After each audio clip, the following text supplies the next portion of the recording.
십계명 최고의 인생 경영 원칙 두 번째 시간에 주시는 하나님 말씀은 구약 성경 중에 출애굽기 20장 4절에서 6절의 말씀입니다.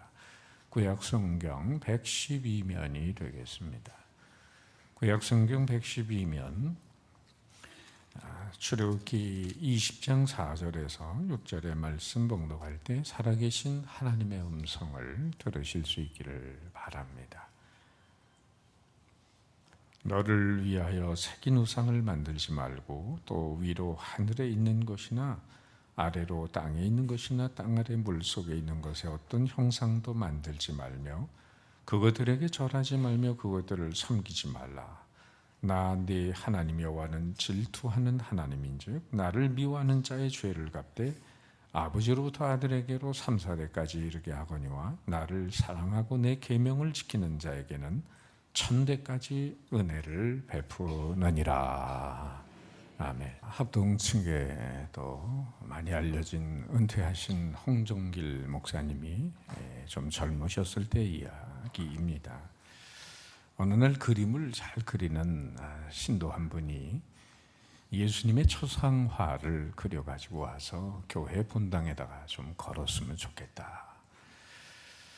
그래서 목사님이 본당은 안 되고 밖에 복도에다가 걸 수는 있겠습니다 했더니 그분이 화를 내면서 이런 무식한 목사가 있나 그러면서 많이 비난을 하더랍니다. 홍정길 목사님이 그런 예수님의 초상화를 예배당 안에 걸 수 없게 한 이유가 있습니다. 신학생 시절에 우리 교단의 영락교회에 출석한 적이 있는데 그 강대상 뒤에 큰 십자가가 걸려 있습니다. 예배 끝난 후에 어느 할머니 한 분이 강대상 앞으로 다가가더니 그 십자가를 향해서 이 합장을 하고 계속 절을 하는 모습을 보았다는 거죠. 그때 목사님은 십자가가 기독교의 심벌이고 영광스러운 상징임에도 불구하고 잘못하면 저렇게 예배의 대상이 될 수도 있겠구나 깨달은 바가 있어서 예수님의 초상화를 예배당 안에 거는 것을 거절했다는 일화가 있습니다. 우린 지금 십자가가 예배당 안에 걸려 있기는 하지만은 뭐 십자가 앞에 절을 하거나 조아리거나 뭐 이렇게 밑에서 기도할 수는 있겠죠. 그러나 지금 합동 측은 저희보다 더 많은 보수적인 성향을 가지고 있어서 그런지 몰라도 십자가를 예배당 안에 절대로 걸지 못하도록 아예 교단 법으로 못을 박아놨습니다. 참 기독교의 상징이지만은 이 십자가조차도 잘못하면 예배의 대상으로 전락해 버릴 수 있다. 우상이 된다 하는 얘기입니다. 지난 시간에 우리가 나눈 첫 번째 계명이 뭐였습니까? 다 같이 읽어볼까요? 시작. 너는 나 외에는 다른 신들을 내게 두지 말라. 그래서 우리가 지금 뭐 바위나 나무나 또 이런 데 가서 우상으로 섬기지 않지만 그러나 현대인들도 다른 우상들을 섬길 수 있다는 말씀을 드렸어요. 이 세상에 하나님보다 더 사랑하고 가치를 우위에 두는 것은 다 우상이 되는데 오늘 현대인들에게는 우상이 멀리 있는 게 아니라 돈이라는 우상, 또 지식이라는 우상, 건강이라는 우상, 스포츠라는 우상, 자연이라는 우상, 과학과 쾌락과 인기와 성공과 심지어 자식도 우상이 된다. 그런 말씀을 드렸습니다. 지난 주일에 이어서 오늘 이어지는 10계명 중에 제2계명에 관한 말씀이죠. 4절 5절 같이 한번 읽어봅니다. 너를 위하여 우상을 만들지 말고 또 위로 하늘에 있는 것이나 아래로 땅에 있는 것이나 땅 아래 물속에 있는 것에 어떤 형상도 만들지 말며 그것들에게 절하지 말며 그것들을 섬기지 말라. 자, 그러면 1계명과 2계명의 차이가 뭘까요? 간단히 말하면 1계명은 하나님 앞에 다른 신 우상을 두지 말라는 명령이었다면 2계명은 하나님을 형상을 만들어 섬기지 말라는 명령입니다. 요약하면 1계명 우상금지, 2계명 형상금지. 따를까요? 1계명 우상금지, 2계명 형상금지. 1계명과 2계명 언뜻 보면 비슷해요. 그러니까 1계명은 누구를 섬기느냐에 대한 문제라면 2계명은 어떻게 섬기느냐에 대한 문제입니다. 1계명은 섬김의 대상에 대한 것이라면 2계명은 섬김의 방법에 대한 내용입니다. 1계명은 하나님 대신 거짓된 신을 섬기지 말라는 내용이고 2계명은 하나님을 거짓된 방식으로 섬기지 말라는 얘기입니다. 제1계명이 예배의 대상이신 유일하신 하나님을 강조하는 거라면 제2계명은 예배의 올바른 방법을 말씀하시는 겁니다. 섬김의 대상을 우리가 마음대로 해서는 안 되는 것처럼 섬김의 방식도 우리 마음대로 예배를 드려서는 안 된다는 거죠. 내 마음대로 섬기는 게 아니라 하나님이 원하는 방식으로 예배를 드려야 한다는 거죠. 이 예배의 방식이 빗나가면 그게 또한 우상숭배가 됩니다. 아이러니컬하게도 로마 캐톨릭 천주교에서 잘 보고 있는 성경인 공동번역, 우리 개신교 성도들도 간혹 들여다봅니다. 그 공동번역에는 10계명 중에 제2계명을 캐톨릭에서는 빼버렸습니다. 그리고는 1계명 안에 2계명을 포함시켰다고 얘기하고, 그리고 10계명을 둘로 나눠서 9번째, 10번째 계명을 만들어놨는데 한번 비교 도표를 한번 보세요. 우린 엄연히 2계명에 우상을 만들지도 말고 섬기지 말라는 게 있는데, 오른쪽에 천주교에서 말하는 10계명은 1번에 하나이신 천주를 흠숭하라 하고, 2번에 천주의 이름을 헛되이 부르지 말라, 이거는 우리 개신교들이 보는 3계명에 해당이 됩니다. 2계명이 날아갔습니다. 그리고는 우리 개신교의 10계명 10번째 이웃의 소유를 탐내지 말라를 9번째, 10번째 두 가지로 나눠놓은 거죠. 남의 아내를 원치 말고 남의 재물을 탐하지 말라. 자, 여러분, 왜 천주교가 이 둘째 계명을 성경에 엄연히 하나님이 말씀하신 계명인데 이걸 지워버렸느냐? 이 둘째 그 가톨릭 교회는 자기들의 형상 숭배를 합리화하기 위해서 이 계명을 지울 수밖에 없었습니다. 그리고는 예수님, 마리아, 베드로상을 만들어서 그것들을 섬기는 도구로 삼고 있어요. 성상, 묵주, 성물, 성수 등을 사용하면서 그들도 말합니다. 형상에게 절하는 거지 예배하는 건 아니다. 그 형상 저편에 그리스도를 바라보는 거다. 말은 하지만은 그러나 그것에 입맞추고 그것에 절하고 그것에 조아리고 그러면서 기도합니다. 이건 엄연히 둘째 계명을 어기는 행위가 되는 겁니다. 여러분, 예수님이 아무 물건도 남기지 않으신 거 아시죠? 만약에 2000년 전에 주님이 쓰시던 물건 뭐 하나 남아있다면 전 세계에 하나님을 믿는 사람들이 어떻게 반응할까요? 그게 진짜 우상이 되는 겁니다. 그거 모시면 무슨 암도 났을 거다 하면서 서로 가지려고 싸울 겁니다. 그것 때문에 전쟁이 일어날 겁니다. 그래서 예수님은 12명의 제자 외에는 아무것도 남기지 않으셨어요. 그 어느 것도 물건을 남기면 그게 우상단지가 되어버리기 때문이죠. 여러분, 그렇다면 성경에서 하나님을 형상화한 일은 어떤 게 있을까? 세 가지 경우를 말씀드리면, 첫째, 지금 모세가 이 10계명을 받으러 시내산에 올라가 있는 동안 40일이 걸렸습니다. 그 하나님의 사람 모세가 보이지 않는다고 밑에서 산 밑에서 기다리던 이스라엘 백성들이 답답해가지고 모세의 형 아론을 충동질을 해서 금송아지를 만들고는 뭐라고 얘기한? 출애굽기 32장 4절에 이는 너희를 애굽 땅에서 인도해낸 너희의 신이로다. 그러면서 번제 화목제를 드리고 춤추고 축제를 벌입니다. 아론은 송아지를 만들었는데 이걸 하나님이라고 했고 백성들은 그걸 하나님으로 여기면서 제사를 드리고 기뻐했어요.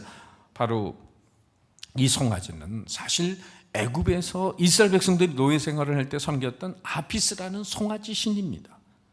1년 된 수송아지를 에겔이라고 하는데 이거 힘의 상징이에요. 애굽은 힘을 숭배하는 민족으로 자신들이 추구하는 힘을 형상화해서 신으로 섬기는 겁니다. 그런데 이스라엘 백성들이 이것을 하나님이라고 하니 자기들을 위해 눈에 보이는 하나님을 갖다 놓았다고 하는 겁니다. 두 번째, 사사기 17장에 보면 아브라함 산지에 미가라는 사람인데 어머니의 돈을 훔쳤어요. 어머니가 저주하고 원망한다고 하니까 그 은을 다시 어머니에게 돌려드렸는데 그 은을 가지고 신상을 만듭니다. 그리고는 자기 집을 지나가던 레위인 하나를 고용을 해가지고 집안 제사장으로 삼고 그 레위인과 미가 집안은 그 은으로 만든 신상을 하나님으로 섬기면서 복을 달라고 빕니다. 세 번째, 솔로몬 이후에 여로보암 남북으로 갈라진 다음에 이 다윗 왕조를 배신하고 10지파를 끌고 북이스라엘을 세운 여로보암 왕은 고민이 있었습니다. 남과 북으로 나누어졌는데 문제는 남쪽에 예루살렘 성전이 있어요. 그래서 6월절 같은 절기가 되면 모든 20세 이상의 남자들은 그 성전에 가서 제사를 드리게 되는데 사람들이 남쪽에 예루살렘 성전에 가면 마음이 그쪽에 쏠려서 백성들의 마음을 빼앗길까 염려가 됐어요. 그래서 북쪽에 베델과 단에 이 금송아지 제단을 만들게 됩니다. 그 그림 모습 한번 보시면은 여로보암의 금송아지 제단, 황금으로 저런 금송아지를 제단에 올려놓고 뭐라고 얘기를 했냐면 열왕기상 12장 28절에 너희가 다시는 예루살렘에 올라갈 것이 없도다. 이스라엘아, 이는 너희를 애굽 땅에서 인도하여 올린 너희의 신들이라. 얼마나 가증합니까?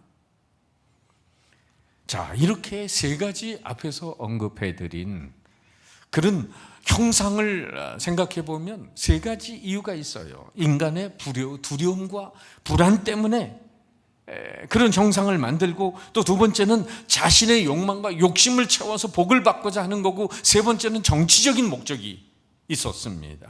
이런 이유로 보이지 않는 하나님을 보이는 형상으로 만들어 놓은 것입니다. 이 계명을 바로 그것을 금지하는 거예요. 하나님을 섬기는 게 아니라 하나님의 이름을 갖다 붙인 우상을 섬기는 것입니다. 그런데 구약만이 아니라 오늘날 현대인들도 잘못하면 하나님을 어떤 형상을 만들고 그것을 섬길 수 있겠어요. 저도 자동차에 십자가 매듭을 달고 다닌 적이 있지만, 여러분 십자가를 달고 다니면 자동차 안에 안전사고 안 날 줄 믿습니까? 자동차 뒤에 꽁무니에 물고기 스티커를 붙이고 다니면 접촉사고 안 날 줄 믿습니까? 아무도 아멘을 안 하시는군요. 아멘 하는 분은 부적신앙, 미신신앙에 빠져 있는 거죠. 바로 출애굽기 20장 23절에 이런 말씀이 기록되어 있어요. 다 같이 시작. 너희는 나를 비겨서 은으로나 금으로나 너희를 위해 신상을 만들지 말고, 여기 비겨서라는 말이 나를 만든답시고 라는 말이에요. 가만히 보면 보이지 않는 하나님을 형상화하는데 숨겨진 의도가 있습니다. 왜 인간은 우상을 형상하나? 큰 두 가지 숨겨진 이유는, 첫째, 그것은 사람들은 눈에 보이는 것을 더 신뢰하는 경향이 있다는 거예요. 눈에 보이지 않는 걸 좀처럼 신뢰하지 않습니다. 보이는 것 안에서 안심을 하고 보이는 것을 통해서 안정감을 누리려고 합니다. 오늘날 우리가 사는 이 시대 멀티미디어 시대입니다. 비주얼 시대, 사람들의 이목을 집중시키는 그런 것들을 모든 문화가 만들어냅니다. 이미지 전쟁을 합니다. 거기 한번 끌려가면 사로잡힙니다. 요즘 멀티미디어가 사람들의 이목을 얼마나 끌어당깁니까? 광고, 드라마, 우리의 시선을 강력하게 사로잡습니다. 그러나 여러분, 믿음은 보이지 않는 것을 신뢰하는 것입니다. 하나님은 영이시기 때문에 눈에 보이지 않아요. 하나님을 피조물의 어떤 것으로 비유하는 순간 하나님 존재 자체를 왜곡시키게 됩니다. 우리가 삼위일체 하나님 아무리 설명하려고 해도 쉽지 않아요. 성부, 성자, 성령 세 분인데 한 분이시다.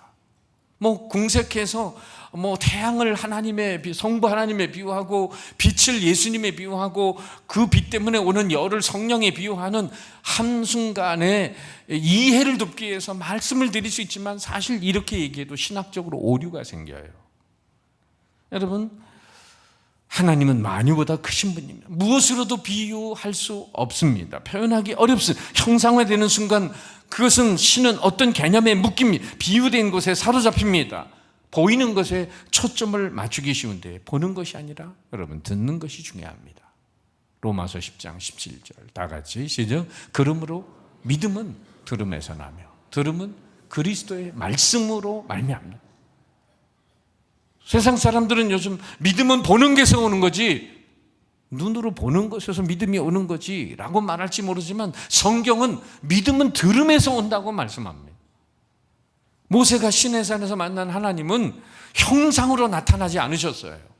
말씀으로 나타나셨어요. 어떤 신비한 형상을 가지고 모세에게 등장하신 하나님이 아니라 십계명이라는 그리고 율법의 말씀을 통해서 하나님은 당신을 계시하셨습니다. 하나님은 말씀하시는 분이에요. 말씀으로 만물을 창조하셨습니다. 말씀으로 우리를 당신의 백성으로 세워가십니다. 그러나 우상은 말도 못해요.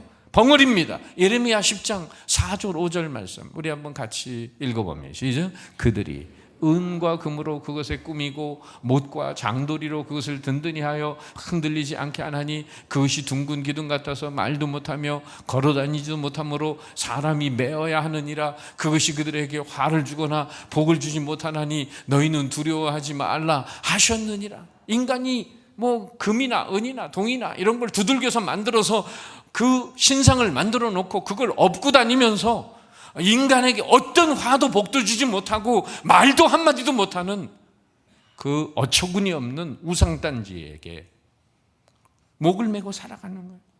그건 아무것도 새롭게 창조하지 못합니다. 하나님의 백성들을 변화시키지 못합니다. 우상 섬기는 사람들은 회개를 몰라요.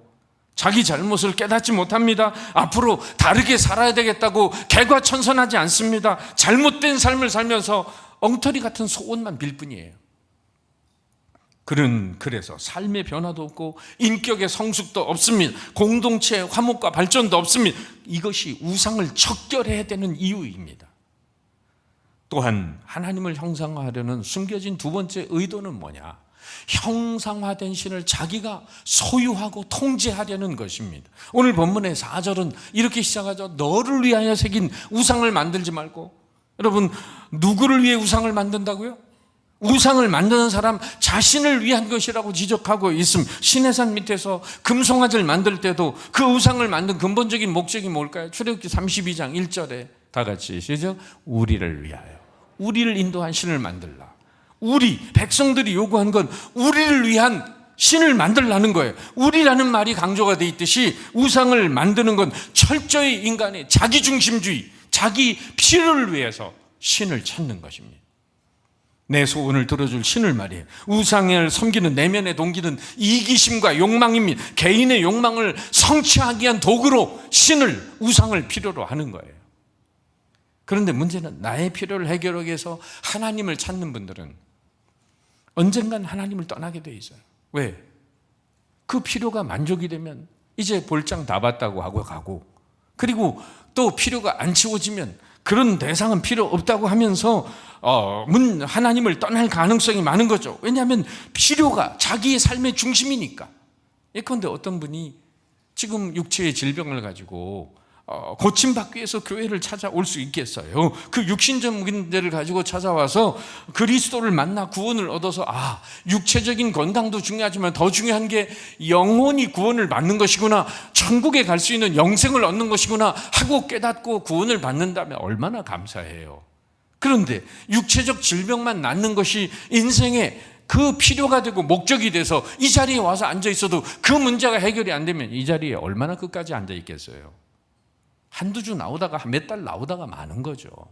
그리고는 절에도 가볼 수 있고 또 딴 데도 가볼 수 있고 이런 우상 저런 우상 이런 신 저런 신 찾아서 헤매고 돌아다니는 거죠.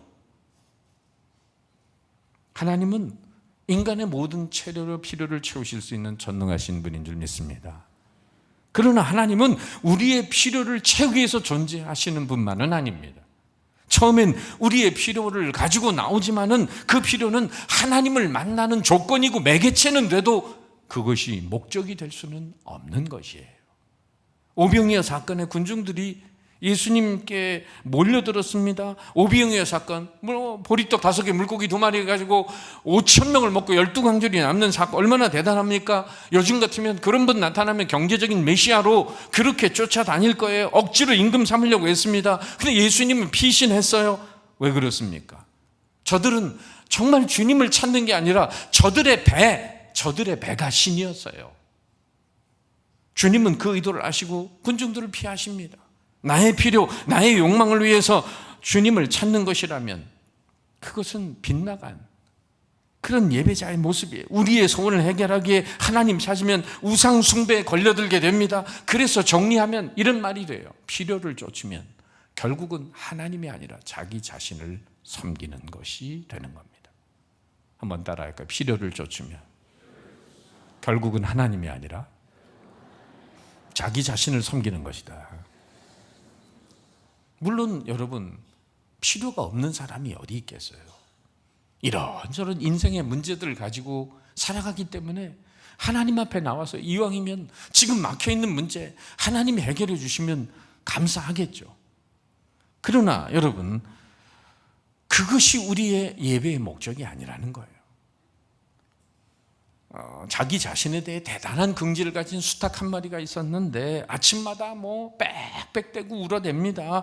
마당에 한 강아지가 수탉에게 묻는 거예요. 수탉아, 넌 뭐가 그렇게 좋아가지고 아침마다 그냥 목청을 돋구면서 소리를 지르냐. 그랬더니 수탉이 목을 빼고 자랑을 하면서 하는 말, 강아지야, 잘 보렴, 저 태양이 말이야, 내 아침에 이 목소리를 듣기 위해서 떠오른다는 게 얼마나 참 대단하냐. 태양이 떠오르는 게 먼저고 더 중요한 일이지, 어떻게 태양이 닭 울음소리를 듣기 위해서 태양이 뜨겠습니까? 여러분, 정말 수탉 같은 이런 착각을 하고 있는 건 아닌지. 그래서 누군가 착각에는 커트라인이 없다고 그러더라고요.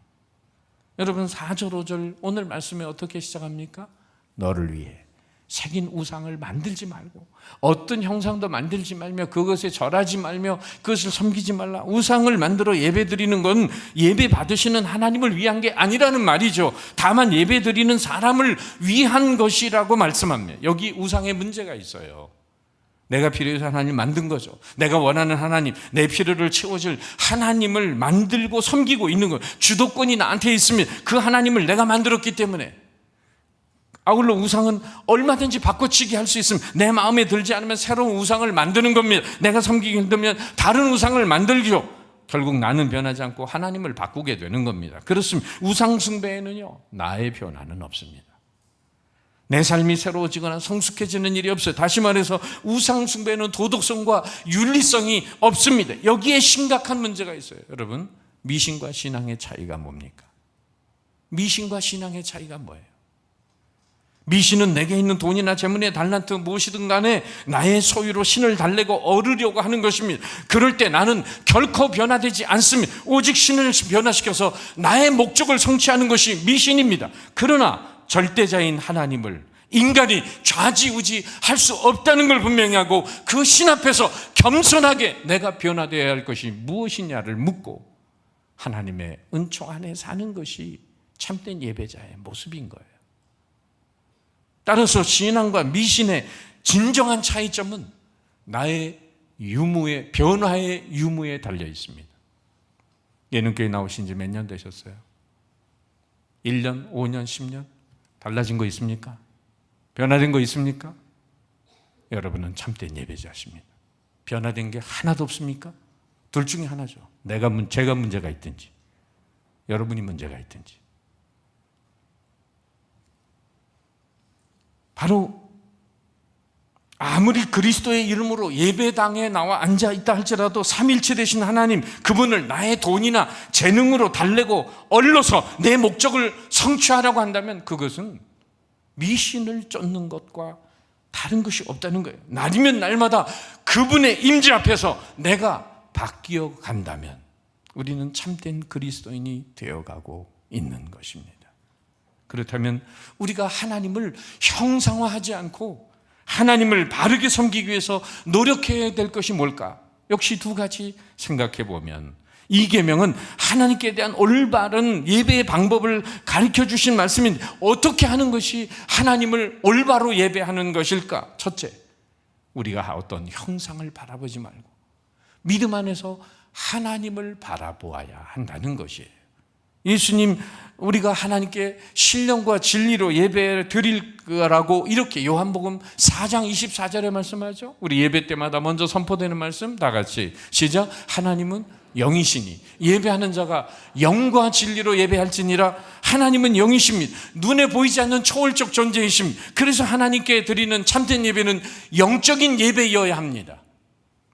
우상은 눈에 보이는 물질적 존재에 불과합니다. 우상을 만들어 세워놓고 거기 절하면 그 자체로 영적 예배가 될 수 없어요. 그 예배는 근본적으로 잘못된 예배입니다. 우리의 예배는 영적이어야 합니다. 그 예배는 우리의 심령에서 마음에서부터 우러나오는 가운데 인격적으로 하나님을 만나는 예배가 돼야지 어떤 형식과 절차, 행위를 한다고 해서 그것이 진정한 예배가 되는 것은 아닙니다. 예배는 하나님의 자녀가 하늘 아버지와 아름다운 인격적인 교제를 갖는 것입니다. 그러기 위해서 성령, 영과 진리로 예배하라는 것은 말씀과 성령의 인도함을 받는 예배자가 되라는 것입니다.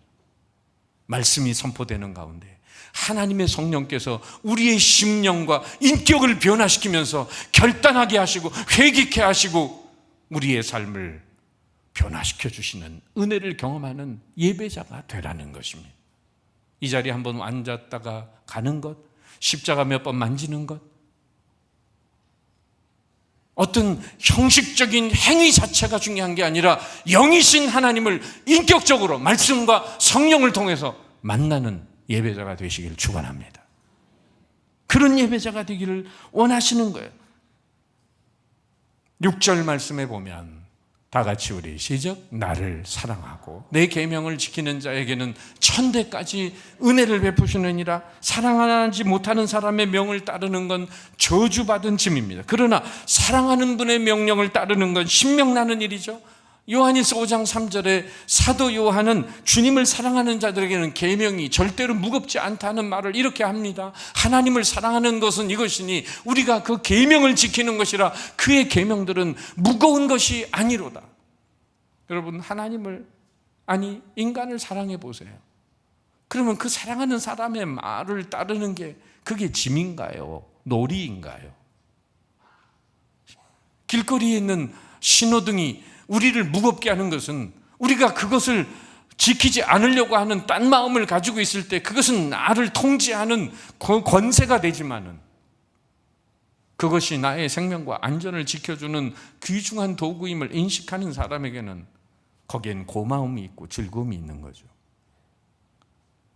눈에 보이는 형상이 아닌 진리의 말씀으로 만물을 창조하시고 그 말씀이 육신이 되어 우리에게 찾아오신 예수님과 그 입의 말씀을 우리가 삶 가운데 사랑으로 지켜갈 때 우린 예배당 안에서나 예배당 밖에서나 하나님이 찾으시는 예배자로 살아갈 수 있음을 믿습니다.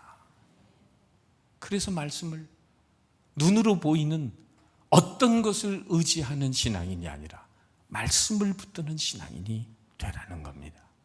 두 번째, 하나님을 바르게 예배하기 위해서 노력할 것은 나를 위한 예배가 아니라 누구를 위한 예배? 하나님을 위한 예배가 돼야 돼요. 예컨대 어떤 남자가 사랑하는 여인에게 이렇게 얘기한다고 가정해 보세요. 난 너무너무 당신을 사랑하고 당신이 끼고 있는 반지와 목걸이를 나한테 줄 수 있겠죠? 당신의 예금 통장도, 그리고 당신의 BC 카드와 함께 비밀번호도. 여러분, 이렇게 말하는 사람의 그 말이 진정한 사랑의 고백이 되겠습니까? 진정 사랑한다면 내가 사랑하는 사람에게 더 주고 싶은 마음으로 충만하죠. 더 주고도 못 줘서 내 마음속에 안달하는 마음이 생길 수 있어요. 장성해서 결혼하고 독립된 삶을 살아가는 자녀가 부모를 만나는 목적이 무엇이어야 되겠습니까? 어렸을 때는 부모의 도움과 그 사랑 안에서 자랄 수밖에 없었습니다. 그런데 장성한 다음엔 길러주신 은혜와 사랑에 감사하고 보답하고 남은 여생을 즐겁게 보내드릴 수 있도록 효를 하면서 하기 위해 만나야 되지 않겠어요? 그러나 여전히 장성한 후에도 자식이 부모를 찾는 목적이 뭔가 얻어낼 생각만 있고 있다면 그 만남에 무슨 기쁨과 즐거움, 기쁨, 행복이 깃들 수 있겠습니까? 여러분, 옛말에 조상들에게 하는 제사를 빗대어서 말하기를 제사에는 관심이 없고 제밥에만 관심이 있다는 말을 하잖아요. 진정 사랑의 대상이신, 그리고 유일한 예배의 참 대상이신 하나님 앞에 나올 때도 우리가 마찬가지의 모습으로 나와야 하는 것입니다. 우리의 삶의 현실에 부족함이 있고 아쉬운 점이 있고 해결해야 될 문제가 있다 할지라도 이제껏 살아온 것은 누구의 은혜입니까? 어떻게 이 땅에 존재했습니까?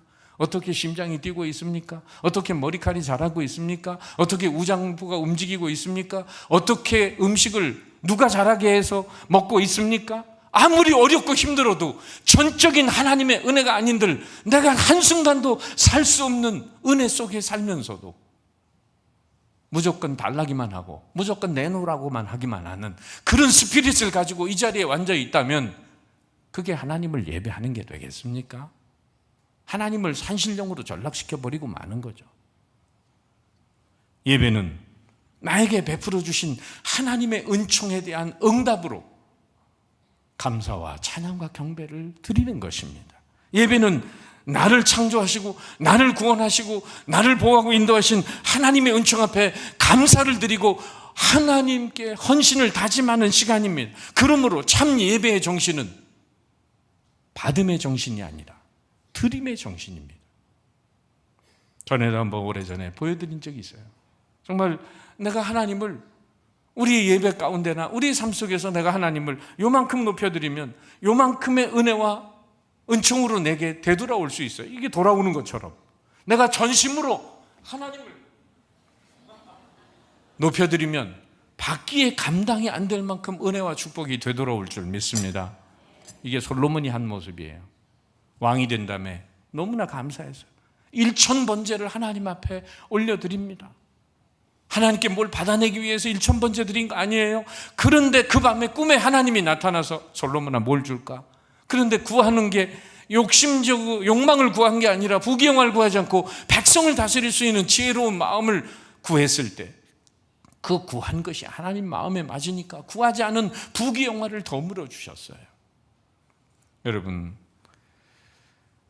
나를 구원하신 하나님, 나의 생명을 허락하시고 모든 걸 주신 그 하나님 앞에 말할 수 없는 감사와 감격으로 정말 마음과 뜻과 정성을 올려드릴 때 하나님은 우리의 믿음을 보시고 우리의 진정한 예배자의 모습을 보시면서 하나님이 정말 우리의 필요를 채우시며 하나님이 응답해 주시는 줄 믿습니다.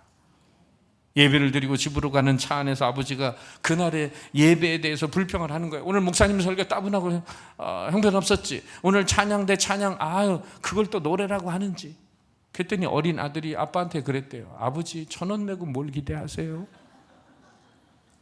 이런 싸구려 예배를 드리면서 오늘도 하나님께 뭘 받아내겠다고 그런 마음으로 이 자리에 와게 돼봐야 소용이 없다는 거예요. 만나지도 못하고 저 산신령 앞에 가서 빌든 것이 여기 와서 빌고 있는 것뿐이지 인격이신 하나님을 만나는 게 아니다라는 거예요. 아직 자아가 깨어지지 못한 육신적 신자들의 관심은 예배 자리에 앉아 있으면서도 오직 자기밖에 생각하지 않습니다. 자기가 우상이에요. 이런 사람들의 신앙생활의 중심은 하나님이 아니라 자기 자신입니다. 1계명을 통해 하나님은 하나님만을 예배하기를 원했다면 2계명을 통해서 오늘 바른 예배자가 되기를 원하십니다. 우상을 섬기듯 하나님을 섬기는 그 모든 것들을 치워버리고 정말 하나님을 위해서 하나님을 섬기고 보이지 않는 영이신 하나님과의 인격적인 만남과 교제를 통해서 내 삶의 변화를 이루면서 하나님을 기쁘시게 하는 삶의 예배로 전진할 때 오늘 우리는 하나님이 찾으시는 예배자가 되는 것입니다. 이 은혜가 함께 하시길 축원합니다.